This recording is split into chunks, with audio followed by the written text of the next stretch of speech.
오늘 보면 20절 보면은 헬라 사람 몇 사람이 유대인의 명절을 지키려고 예루살렘으로 왔어요. 이 명절은 유월절인데요. 유월절은 하나님께서 이스라엘을 애굽에서 구원하신 것을 기념하는 유대인의 최대 명절이죠. 여기서 근데 우리가 중요하고 이해가 안 가는 건 뭐냐? 이제 이방인들이거든요. 이방인들이 왜 유대인의 명절을 지키러 왔느냐는 거예요. 이게 이 말씀의 좀 첫 번째 의문이에요. 그렇지 않아요? 유대인이 유대인 명절을 지키는 거지 이방인이 왜 유대인 명절을 지키러 오겠습니까? 이렇게 온 이들이 예수님의 제자 중 하나인 빌립을 찾아갔어요. 또 빌립은 안드레한테 이 사실을 알렸고 빌립과 안드레가 이 사람들을 데리고 예수님께로 갔어요. 근데 그들을 보자마자 예수님 뭐라고 하셨느냐? 인자가 영광을 얻을 때가 왔도다 이런 말씀하셨어요. 인자가 영광을 얻을 때라는 말은 예수님이 십자가 지고 죽을 때가 왔다 이런 말이에요. 이것도 좀 이해가 안 되죠. 뭐 이방인 몇 명이 왔다 그래가지고 이거하고 예수님이 십자가 죽을 때하고 무슨 연관이 있나 이런 의문이 들어요. 여기 보면 두 개의 질문이 있는 거예요. 왜 이방인들이 유대인 명절에 왔을까? 왜 주님은 그 사람들 보자마자 야 내가 십자가 지고 죽을 때가 됐구나 그렇게 말씀하셨을까? 그 두 개의 질문이 있는 거예요. 이 질문에 답을 줄 수 있는 것은 구약 성경 스가랴서 9장입니다. 이 스가랴서는 예수님 나시기 전에 한 500년 전에 쓰여진 예언서예요. 거기 9장에 보면 예수님에 대한 예언이 그대로 나와 있어요. 9장 9절을 보면요. 시온에 따라 크게 기뻐할지어다 예루살렘에 따라 즐거이 부를지어다 보라 내 왕이 내게 임하시나니 그는 공의로우시며 구원을 베푸시며 겸손해서 나귀를 타시나니 나귀의 작은 것 곧 나귀 새끼니라. 생각나는 게 있죠. 종료주일 예수님이 나귀 타고 들어왔잖아요. 예루살렘에. 딱 그걸 예언한 거고 오늘 요한복음 12장 말씀 바로 예수님이 나귀 타고 들어온 그 사건을 배경으로 하고 있거든요. 그걸 예언하고 있고요. 그 다음 10절 말씀은 예수님이 예루살렘 오셔서 할 일을 예언하고 있어요. 내가 에브라임의 병거와 예루살렘의 말을 끊겠고 전쟁하는 활도 끊으리니 그가 이방 사람에게 화평을 전할 것이요 그의 통치는 바다에서 바다까지 이르고 유브라데 강에서 땅 끝까지 이르리라. 여기 중요한 말씀 중간에 있는 거예요. 그가 이방 사람에게 화평을 전할 것이요.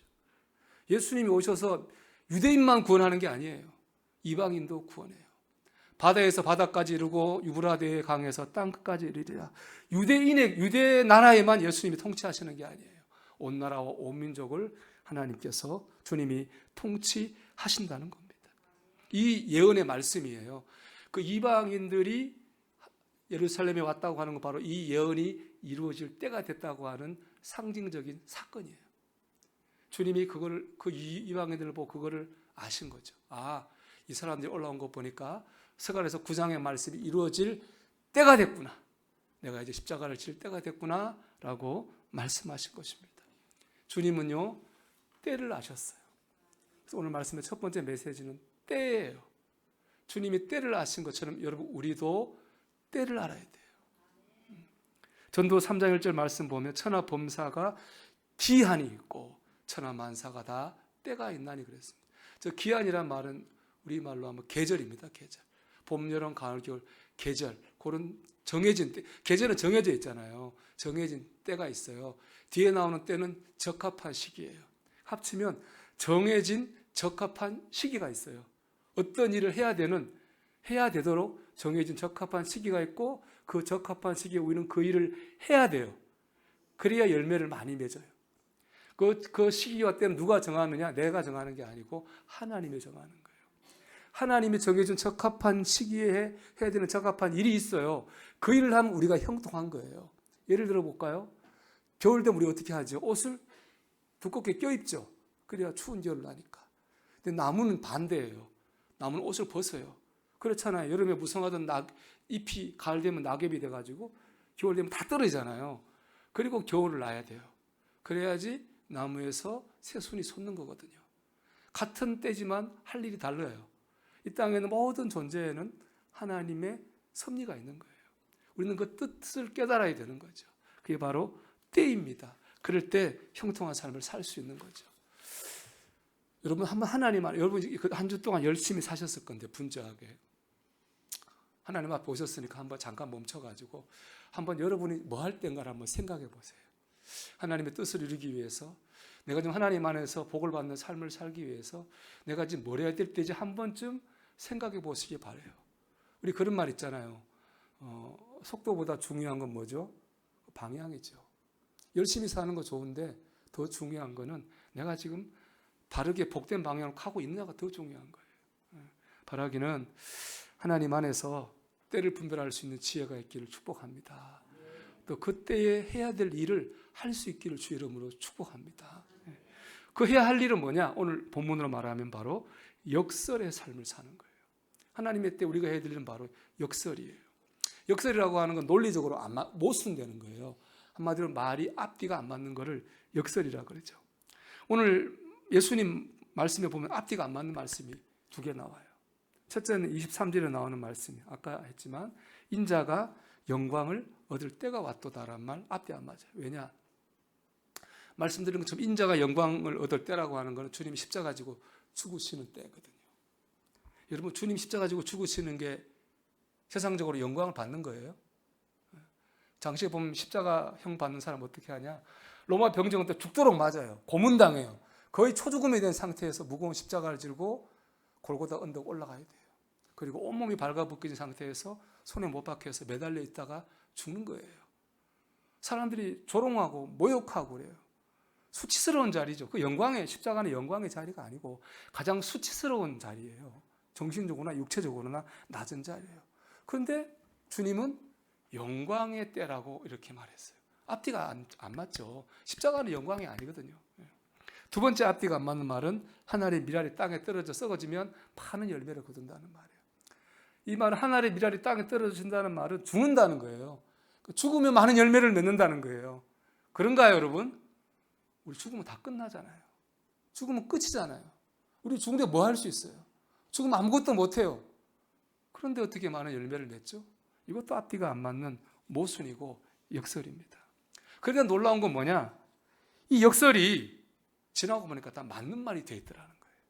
제가 지난 유튜브 하나를 봤는데 이 사람들이 저 제주도 그 제 밑에 마라도를 갔어요. 우리나라 최남단이죠. 마라도를 갔더니 교회가 있는 거예요. 교회가. 갔던 한 사람이 그러더라고. 야, 역시 예수님은 전국적 핵 인싸야. 그러더라고요. 그렇죠. 뭐 우리나라 전국 곳곳에 교회 없는 데가 어디 있어요? 우리나라만 그래요? 전 세계적으로 그렇죠. 교회 없는 데가 없어요. 다 교회 있어요. 그 교회만 우리하고 똑같죠. 십자가 걸어놓고 예수님을 찬양하고 감사해요. 왜 그렇습니까? 주님 십자가를 지고 우리 죄를 지고 주시면 우리를 구원하셨잖아요. 이런 영광이 어디 있어요? 당시에 십자가 질 때는 그게 뭐 영광이야? 라고 말했는데 지나고 보니까 누구도 상상할 수 없는 영광을 주님이 받고 계시더라는 거예요. 하나님 역사하셨잖아요. 역설이 지나가 보니까 맞는 말이 됐어요. 하늘의 미랄이 죽는 것도 마찬가지예요. 1866년 8월 27일에 대동강의 한 포구에, 평양 한 포구에 외국 배가 딱 정착했어요. 정박했어요. 우리가 국사책에서 배운 제네럴 셔먼호예요. 대포를 막 쏘면서 조선한테 문호를 열 것을 막 강요했어요. 근데 이 배가 좀 가다가 이 턱에, 강의 턱에 딱 멈춰버린 거예요. 어떻게 못하니까 조선 사람들이 그 배를 완전히 잡았어요. 그 배 타고 온 사람들을 다 죽였어요. 다 사형했어요.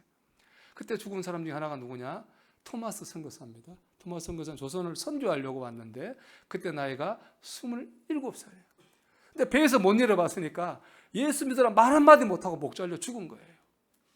참 이것만큼 허무한 일이 있을까요? 아무것도 못 해보고 죽은 거예요. 그런데 지나고 보면 놀라운 일이 생겼습니다. 이 토마스 선교사를 죽인 사람이 박춘권이라는 사람이에요. 근데 토마스 선교사가 박춘권한테 죽으면서 성경책을 줬나 봐요. 그 박춘권의 사람이 회고록을 보면 이렇게 써져 있어요. 내가 서양 사람을 찌르려고 할 때에 그는 두 손을 마주잡고 무슨 말을 한 후 기도했겠죠. 붉은 배를 입힌 책을 가지고 성경책이겠죠. 웃으며고 면섭하더라고 하였다. 내가 죽이긴 하였으나 그 책을 받지 않을 수 없어서 할 수 없이 받은 거예요. 성경을 바꿔보니까 한문으로 된 성경이에요. 못 읽죠, 뭐 이 사람. 그래서 한문을 잘하는 학자한테, 박영식이라는 사람한테 그거 줬어요. 박영식이 딱 보더니 종이가 너무 좋은 거예요. 근데 종이가 귀하잖아요. 그 종이를 다 하나하나 뜯어가지고 집에 도배를 쫙 했어요. 그리고 좀 살다가 최칠이라는 사람한테 그 집을 팔았어요. 최칠랑이 그 집을 여관으로 만든 거예요. 여관이 됐는데 한국에서는 마펫이라는 선교사가 그 여관에 자게 된 거예요. 누워 봤더니 도배지가 심상치 않아요. 성경인 거예요. 야, 이거 성경이구나. 그걸 아는 거예요. 그래서 그곳을 그 집을 교회로 만들었어요. 그 널다리골에 있어. 널다리골 교회인데 그 교회가 나중에 평양의 장대현 교회가 됐어요. 그 교회에 지금 제가 말했던 사람들이 다 교인 됐어요. 죽인 그 선교사님 죽인 박충관, 한문 도배한 박영식, 그 여관으로 만든 최치량 다 교인 됐어요. 그 중에 박충관하고 최치량 두 사람은 장대현교회 장로가 됐어요. 그리고 장대현교회는 1907년에 거기에 평양 대부흥운동이 나와가지고 3.7 반도 곳곳으로 부흥운동이 불이 퍼져가지고 수많은 사람이 예수를 믿고 구원을 받았어요. 토마스 선교사가 죽으면 끝이고 헛된 줄 알았는데 헛되지 않았어요. 하나님 말씀이 그대로 이루어졌어요. 하나님의 미래에 썩어져 죽었는데 끝인 줄 알았는데 많은 열매가 맺혔어요. 왜 그럴까요? 하나님이 역사하셨기 때문에 그래요. 역설이 그래요. 성경은 수많은 역설이 있어요. 죽으면 삽니다. 내려놓으면 붙잡아 줍니다. 낮아지면 높아집니다. 앞뒤가 안 맞는 말들이죠. 근데 지나고 보면 다 맞아요. 왜 그렇습니까? 하나님께서 역사하시기 때문에 그렇습니다. 여러분, 이 역설의 말씀을 따라 순종하며 살아야 됩니다. 십자가를 지는 것이 치욕 같지만 영광입니다. 내가 죽는 것이 험한 것 같지만 더 많은 열매를 맺게 됩니다. 역설의 말씀에 순종하시기 바랍니다. 특별히 어려울 때 풀리지 않는 문제 앞에서 더더욱 그래야 된다고 생각해요. 고린도서 12장을 보면은 사도 바울이 병에 걸렸는데 그 병이 뭐냐면 걸린 게 아니라 가지고 태어나면서 병을 가지고 태어났어요. 간질병을 가지고 태어났어요. 우리가 지금 간질병은 좀 보기가 안 좋잖아요. 막 이렇게 막 거품 물고 쓰러지잖아요. 제가 지금 막 설교하다 거품 물고 쓰러졌다고 생각해 보세요. 은혜 받았겠어요, 여러분? 근데 전도해요. 전도하다 갑자기 거품 물고 쓰러졌어요. 전도가 되겠어요? 사도 바울이 기도했습니다. 성경 말씀에 보면 3번이나 간절히 기도했다 그랬어요. 근데 3번은 히브리적 문법이에요. 사실은 3번만 했다는 게 아니라 할 수 있는 만큼 최선을 다했다는 거예요. 사도 바울은 자기가 사역을 잘 할 수 있도록 하나님께서 이 병을 고쳐달라고 간절히 기도했어요. 하나님이 그런데요, 거절했어요. 안 고쳐졌어요. 남의 병은 그렇게 잘 고쳐주더니, 남의 기도를 그렇게 잘 들어주더니 정작 주님을 위해 온몸 바쳐 희생하는 사도 바울의 기도는 거절하셨어요.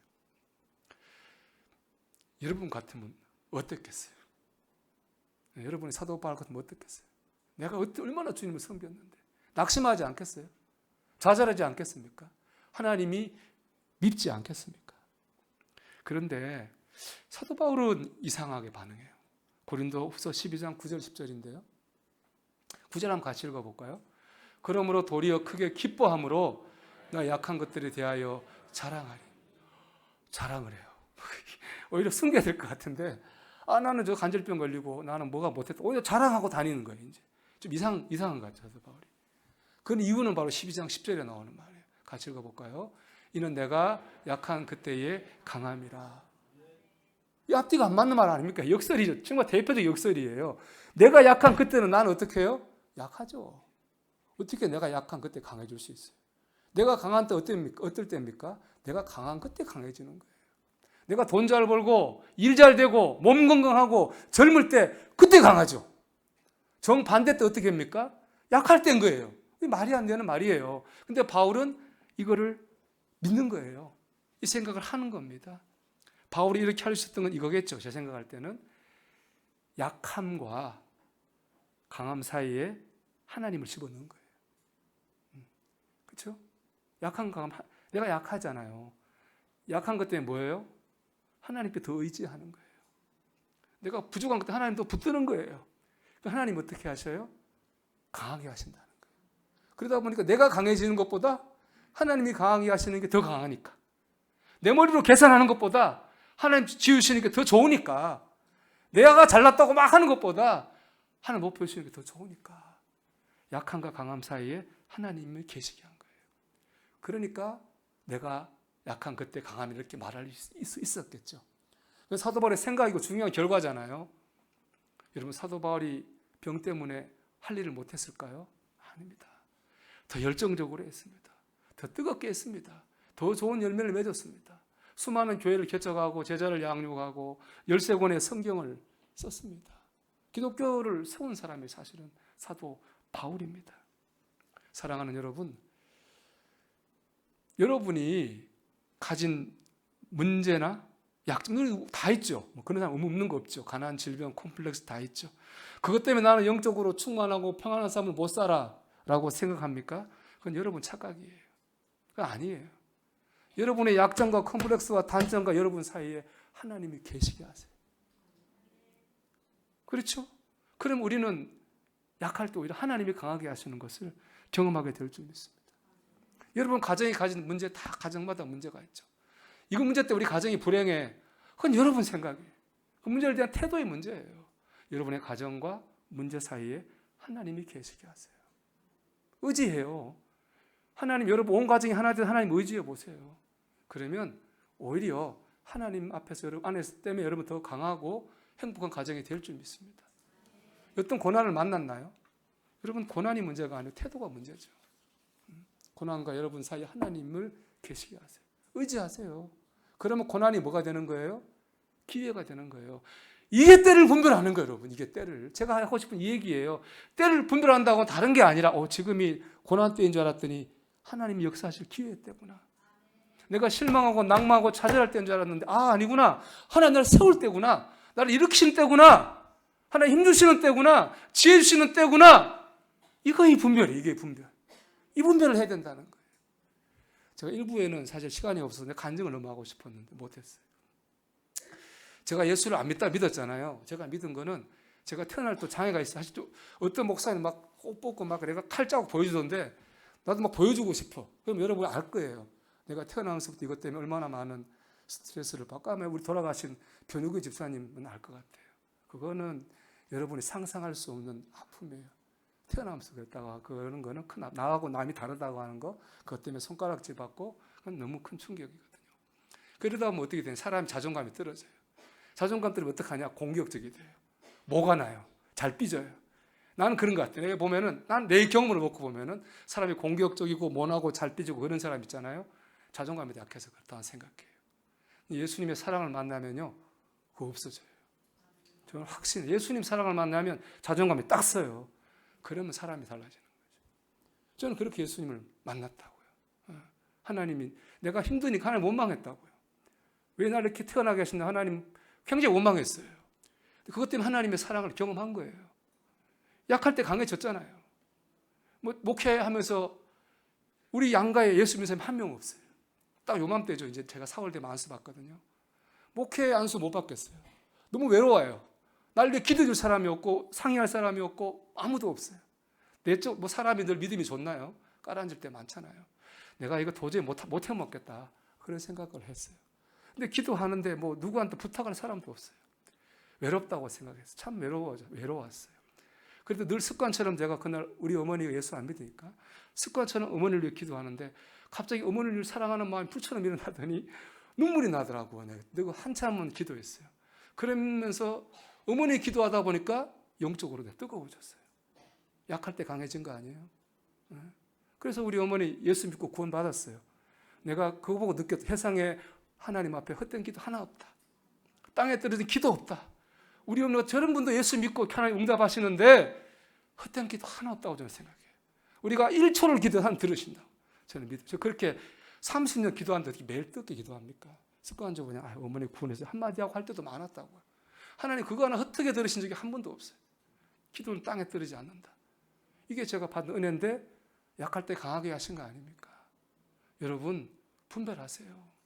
좌절하고 낙심하고 고민하고 답답해하고 염려하고 두려워하고 슬퍼하고 외로워 아니라니까요. 여러분 그게 인간적인 생각이라니까요. 하나님의 눈으로 때를 분별해야 돼. 하나님이 나를 힘주시려고 위로하시려고 공급하시려고 붙들어 주시려고 세우시려고 하시는구나. 때를 분별하고 역설의 진리로 나를 하나님께 드려야 되겠죠. 그 고난을 내 십자가로 받아들여야 되는 거예요. 내가 갖고 있는 고민을 어떻게 해요? 내가 붙들게 했으니까 내려놔야죠. 그렇죠? 그리고 나를 죽여야죠. 그럴 때 내가 약할 때 우리도 강해지는 주님의 역사를 경험하게 될 줄 믿습니다. 성경은 이렇게 말씀하죠. 때를 따라 도우시는 은혜. 이 때를 따라 도우시는 은혜를 받는 저와 여러분 되기를 주님의 이름으로 축원합니다.